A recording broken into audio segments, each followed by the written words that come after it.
out of Nixon, right on Pyramid Lake, hundreds gathered to honor life lost.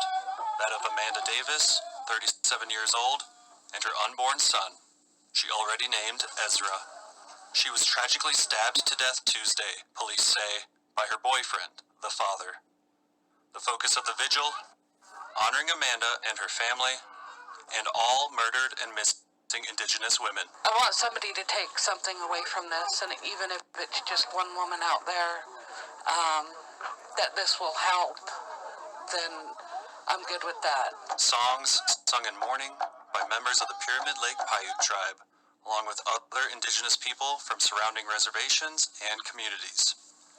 Everyone remembering a woman taken too soon. She always stood up for what you believed in, and she never gave up. She never backed down. A cold night warmed by hundreds of candles and strengthened by community, all hurt by domestic violence. And the whole issue of murdered and missing Indigenous women, these are not nameless, faceless people. These are mothers, sisters, aunties, daughters who are precious, who are loved, who are loving. Amanda herself as a beautiful mother. Davis is survived by her 3 children.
In our national lead, Congress is focusing, finally, on a shocking statistic. Native American women in the United States are 10 times more likely to be murdered than the rest of the population. That stunning revelation is according to one federal study.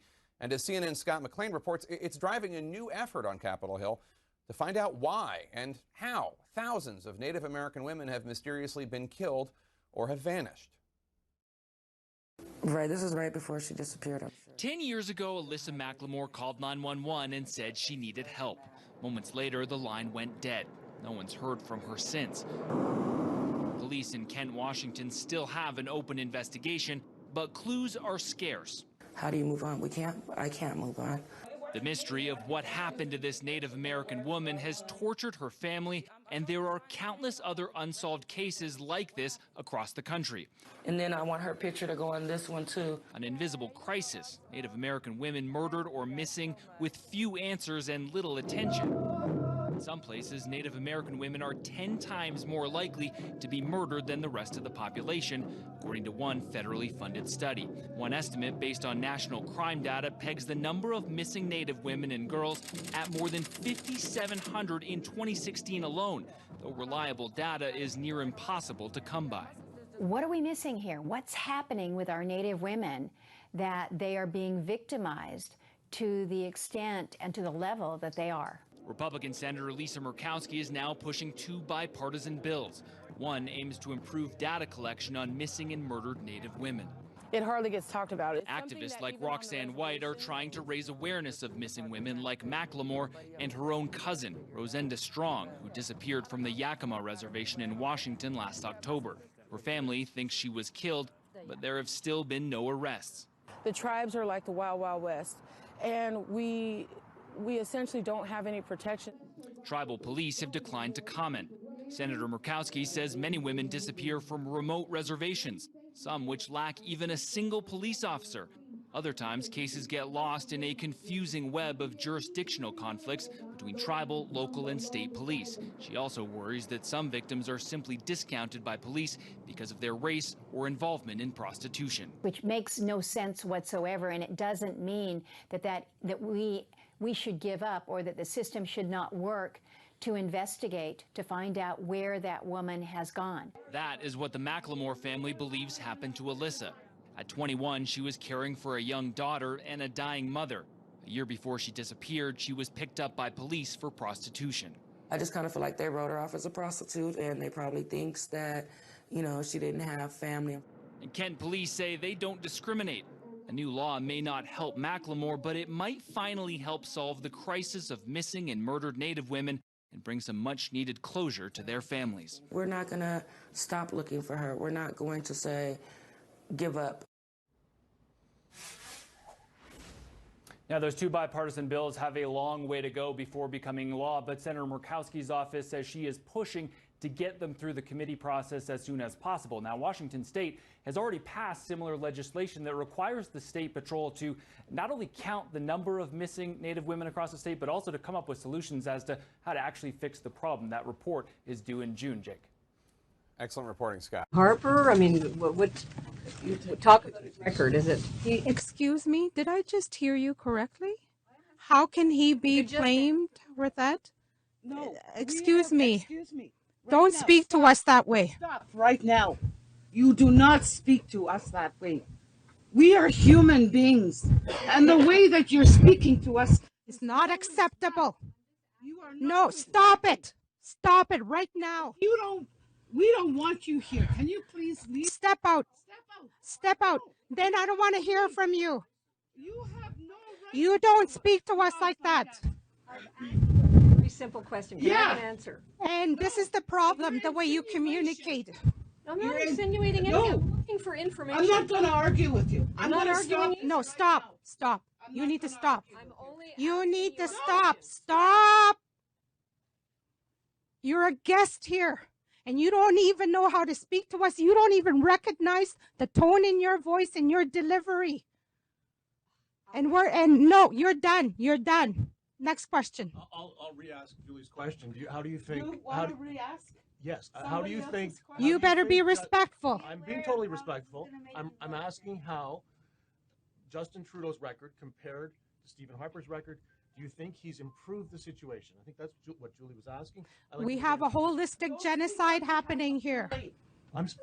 Don't speak on behalf of Could you Julie. just answer the question, I can please? speak for myself. I was asking. And I can speak for myself. You know what, white people, you've had your voice here for 524 years. 524 years you've been visible, white lady. You've been visible for 524 years. Look how fast your white man comes and steps up for you. Where is everybody else to come and step up for us? I have a right to my voice. I'm still fighting for my voice and my visibility. We asked the question. And I'm telling you right now, there has been 524 years of holistic genocide on Turtle Island. We're the ones that are dying. It's not you that is dying. And as far as how Justin Trudeau is doing, one of the things that we need to keep in mind is we're asking the United Nations to help us that charges of genocide, a war against humanity, war crimes, and a crime of aggression be laid, because your Liberal Party was also responsible. Every party, every governance that has been in power. There's been a war conflict of Indian residential school, 60 scoop, Indian day school, and Millennium scoop. None of your governments have clean hands. All of your governments have blood on their hands. None of you are different. You haven't changed because you haven't started your healing journeys. The moment that we have our voice in our backbone, you want to shut us down.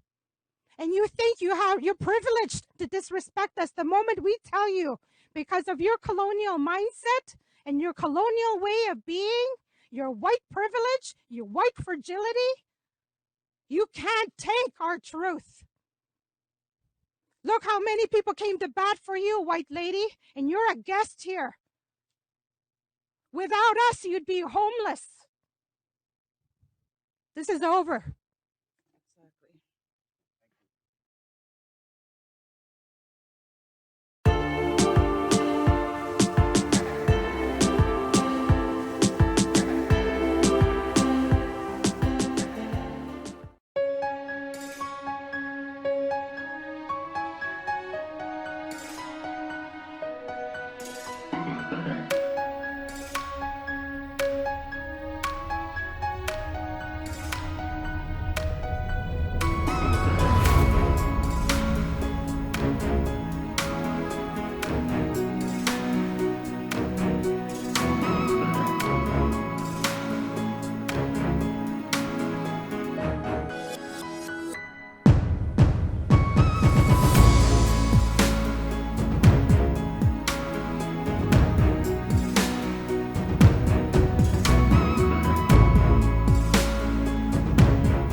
Drop it.